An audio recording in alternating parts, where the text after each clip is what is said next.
فتنے میں مبتلا ہونے کی پہچان۔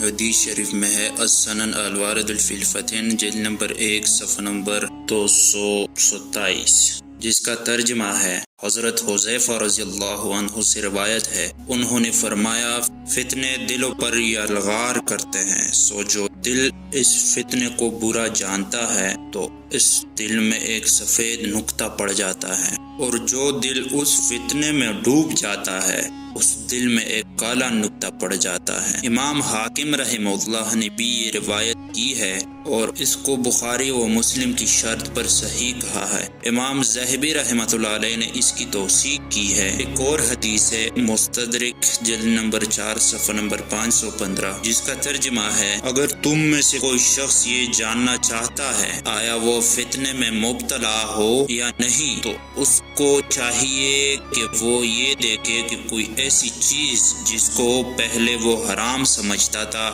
اب اس کو حلال سمجھنے لگا ہے، وہ بلا شبہ فتنے میں مبتلا ہوا، یا کوئی ایسی چیز جس کو پہلے وہ حلال سمجھتا تھا اب اس کو حرام سمجھنے لگا ہے، وہ بلا شبہ فتنے میں مبتلا ہوا۔ حاکم رحمۃ اللہ علیہ نے اس کو شیخین کی شرط پر صحیح کہا ہے اور امام ذہبی رحمۃ اللہ علیہ نے اس سے اتفاق کیا ہے۔ حضرت حذیفہ رضی اللہ عنہ نے فتنے میں مبتلا ہونے کی پہچان بتلا دی کہ اگر پہلے کسی چیز کو حرام سمجھتا تھا لیکن اب اس کو حلال سمجھنے لگا ہے، اس کا مطلب یہ ہے کہ ایسا شخص فتنے میں مبتلا ہو چکا ہے۔ اگر غور کرے تو اپنی اصلاح کے لیے یہ بہت عمدہ نسخہ ہے۔ فتنوں کے وقت میں بہترین شخص۔ حدیث شریف میں ہے المستدرک غلل صحیحین جلد نمبر 4 صفحہ نمبر 510، جس کا ترجمہ ہے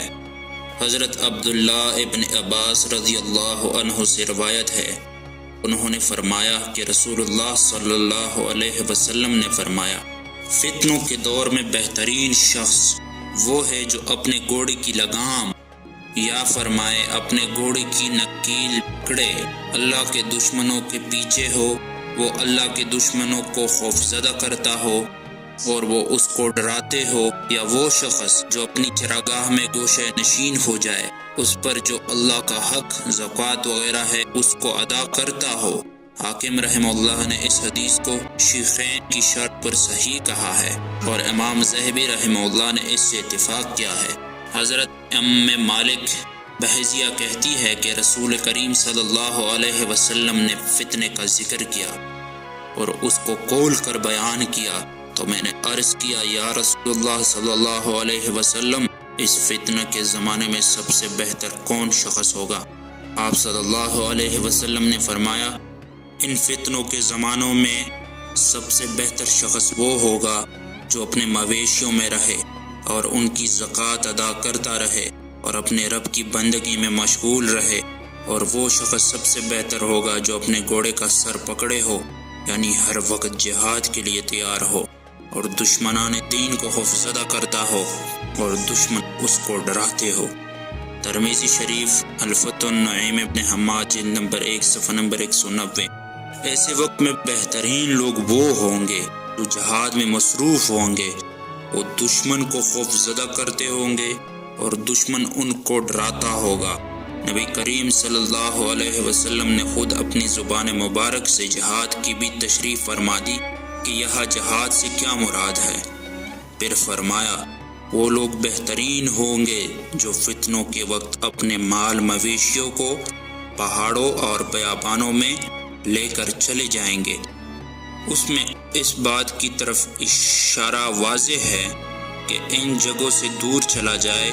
جہاں دجالی تہذیب کا غلبہ ہو۔ مذکورہ حدیث اور کئی دیگر احادیث میں یہ ذکر ہے کہ دجال کے فتنے سے 2 قسم کے لوگ محفوظ رہیں گے۔ پہلی قسم مجاہدین جو اللہ کے دین کی سربلندی کے لیے جہاد کر رہے ہوں گے، اور دوسری قسم ان لوگوں کی ہے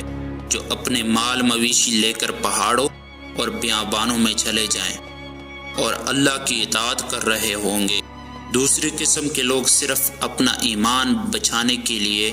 پہاڑوں میں چلے جائیں گے اور فتنوں کے دور میں امام بچانے کے لیے گھر بار چھوڑ دینا بھی اللہ رب العزت کے نزدیک بہت بڑی فضیلت رکھتا ہے، جبکہ مجاہدین صرف اپنے ایمان کی فکر نہیں کر رہے ہوں گے بلکہ وہ ساری امت کی ماں کو بچانے کی خاطر